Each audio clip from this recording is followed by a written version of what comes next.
The Newcastle boss is one of the most professional, meticulous micromanagers in the business, and even allowing for the fact he's sending out of understrength team to face Blackburn in their FA Cup third-round replay, he'll live and breath every kick for 90 minutes.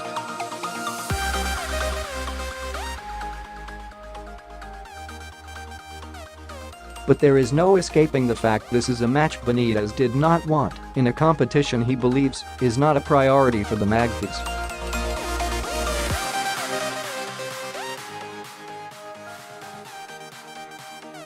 The Toon boss even admitted at yesterday's pre-match press conference the fixture is getting in the way of his preparations for Saturday's Premier League game against Cardiff at St James Park.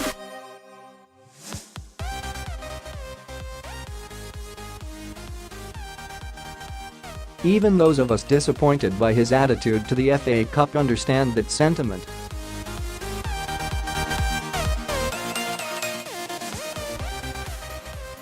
For this weekend's fixture against Neil Warnock's fellow strugglers is arguably Newcastle's most important since Benitez took charge almost 3 years ago.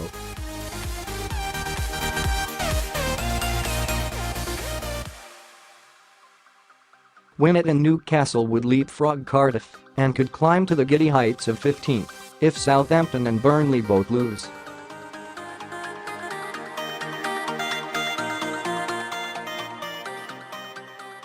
Failed to take maximum points, and with tough games ahead against Manchester City and Tottenham, the odds on the Geordies suffering a third relegation since Mike Ashley bought the club 11 years ago would shorten considerably.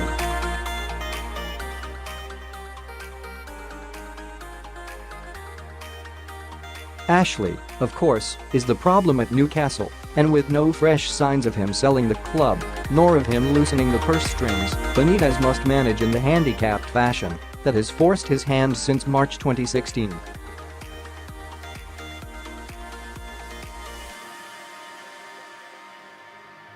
Virtually every Toon fan and most sensible outsiders acknowledge that the Spaniard is not the man responsible for the club's current predicament.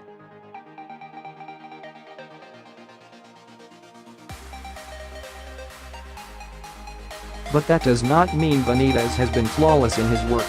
So if we assume circumstances won't change too much once the transfer window closes, it will be up to the manager and his methods to ensure top-flight football survives in the Northeast.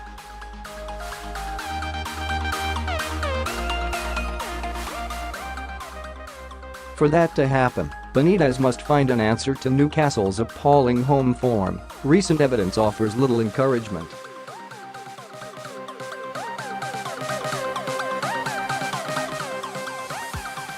The Magpies' home record this season screams relegation: 2 wins, 1 draw, 8 defeats, just 7 goals scored, 17 conceded.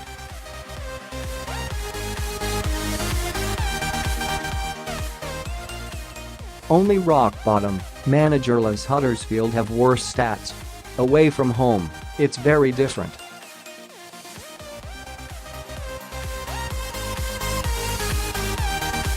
Newcastle have won 2 and lost just 4 of 11 games on foreign soil, and just 1 of them at Liverpool on Boxing Day by more than the odd goal.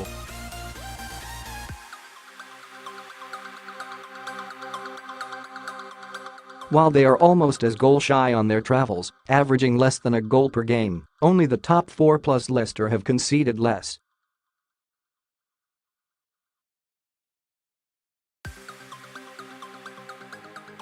That's testimony to Benitez's ability to devise a gameplan capable of frustrating and often nullifying far more gifted opponents.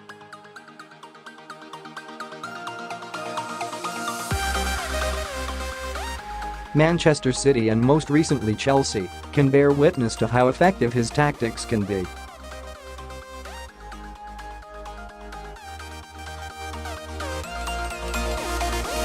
He adopted a similar strategy at St James Park when Newcastle played defensively against superior teams such as Chelsea and Arsenal.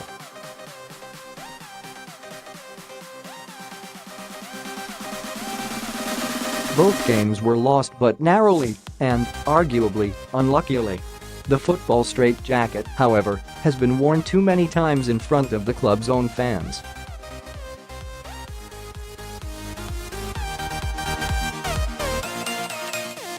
Newcastle, and it's not just down to a perceived lack of quality, have proved incapable of playing off the cuff, improvised, attacking football in games when they are meant to be on the front foot.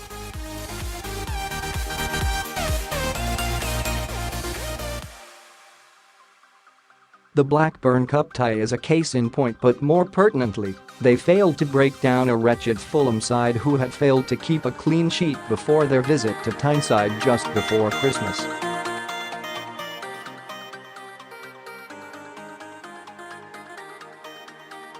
It's not about throwing caution to the wind, going for the jugular, or leaving the back door open.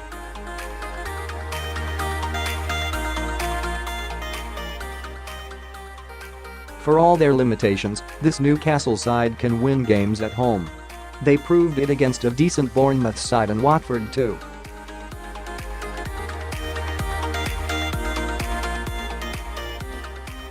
Passion, a willingness to try something different, and some attacking intent aren't sufficient alone to beat most Premier League sides.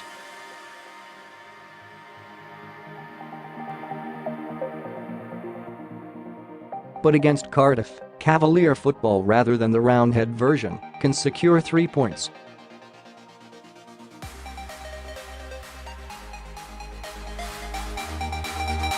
And with Huddersfield, Burnley, Southampton, and Crystal Palace still to visit St James Park, throwing off the shackles might just be the best route towards survival.